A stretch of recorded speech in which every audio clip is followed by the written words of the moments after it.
y bueno, acciones de Pemex, imagínense, pues ahorita tienes deudas de Pemex que las vas a pagar a todo usted y yo, son más de 100,000 millones de dólares. Y yo creo que los empresarios que quieren dejar huella deben dedicarse a labores sociales.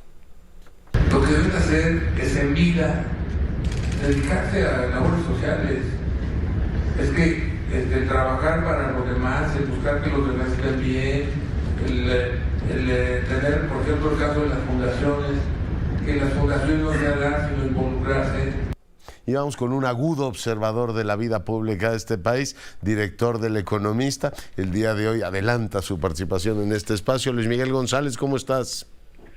Con mucho gusto estar con ustedes. Oye, ¿cómo, cuándo y por qué sale el ingeniero Slim con una conferencia tan amplia y abordar todos estos temas? ¿Cuál es tu hipótesis, Luis Miguel? Él dice, en algún momento de esta conferencia, dice que quise hablar para aclarar algunas cosas que se están diciendo por ahí. Es atípico por el momento, prácticamente, vamos a decir, en calendario electoral, en este periodo entre campañas, yo diría que en términos generales es atípico porque a pesar de que es un empresario que de vez en cuando toma el micrófono, pues literalmente hizo, durante 3 horas habló de todos los temas que estaban por ahí. Tú hiciste una selección, bueno, tu equipo hizo una selección de algunos temas, pero yo diría claramente es, además de aclarar algunas cosas, está tomando posición literalmente rumbo a la pista de aterrizaje del sexenio. Yeah. Oye, dice que no es el favorito, probablemente no sea el favorito, haya unos más cercanos, no sé, el de Biopapel o algún otro que sean más cercanos al presidente, pero la cercanía de Slim con el presidente en fotografías, sintonía en declaraciones, ha sido, a pesar de que fue golpeado en una primera instancia por el tema del aeropuerto, bastante notable, Luis Miguel. Sí, yo diría, no es el favorito, pero es el inevitable.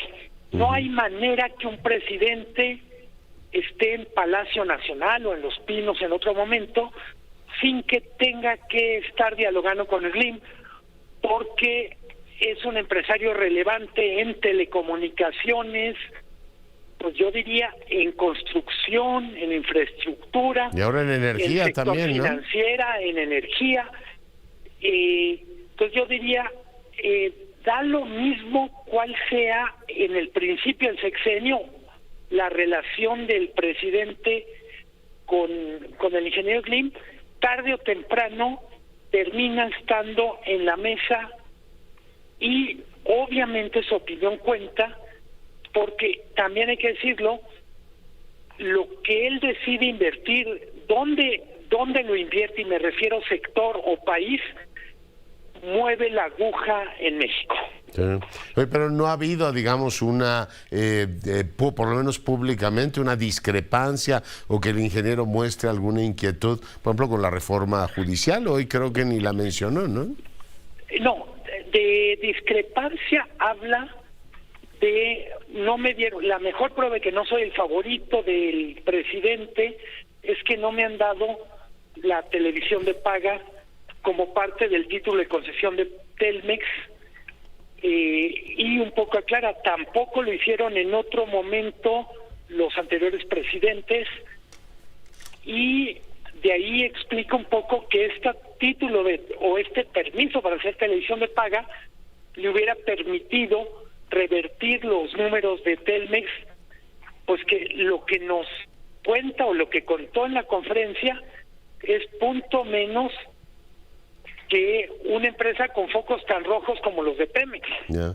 Oye, ¿le llegó hasta el alma el reporte de Oxfam o la forma en que se planteaba? ¿O a qué viene todo esto de que la riqueza no es lo mismo que el ingreso? Bueno, todas estas explicaciones que supongo que tú les entendiste, mi querido Luis Miguel. Yo creo que sí lee el reporte de Oxfam y creo que en alguna cosa tiene un punto.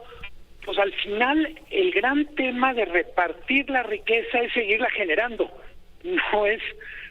literalmente no es agarrar el pastel ya producido, sino hacer que la pastelería siga funcionando. Ujú.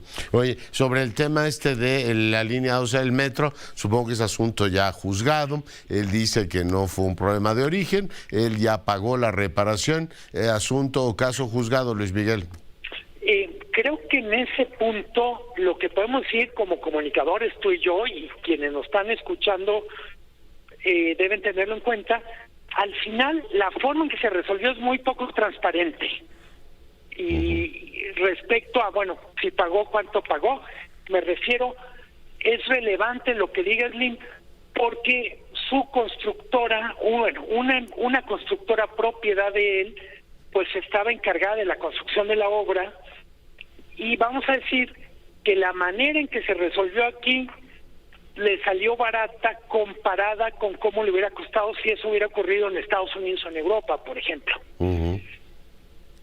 Oye, ¿algún apunte más, director? Me llamó la atención, insisto, mucho el tema de la situación, la fotografía que presenta de Telmex, porque, pues, digo, es sabido que ya no es negocio, dicen. No, pero dice, tiene pasivos laborales por 270,000 millones de pesos. Prácticamente dice, le he dado a mis hijos la instrucción de que no la vendan, pero por un momento parecería que, contrario a la lógica de él, es un empresario, yo diría, muy sagaz, diría, es una especie de excepción en su trayectoria o en su forma de toma de decisiones, pues porque parecería que esto la mantiene casi como una especie de servicio a la nación. Creo que esa parte me llamó mucho la atención. Sí. O porque es la esperanza de que el título de televisión, en este caso restringida o abierta, no sé qué pretende en última instancia, llegue por ahí. Y el otro tema en donde sí hizo una crítica, yo diría velada, pero firme, es la presencia de los militares en tantas ramas de actividad económica, la define como un exceso. Sí, es verdad que fue prácticamente la única, ¿no? Bueno, dijo que estaba de acuerdo con algunas de las reformas, pero de crítica al gobierno fue la más sonora, ¿no? Para mí sí, y es muy relevante porque hay que recordar, es uno de tantos temas que tendremos que ver cómo se definen en el próximo sexenio. Qué tanta continuidad y qué tanto cambio veremos. Director, te mando un gran abrazo, gracias por adelantar tu sección al día de hoy. Un abrazo muy fuerte y hasta pronto. Dan dos. Bueno, pues ahí lo tiene el director, el economista.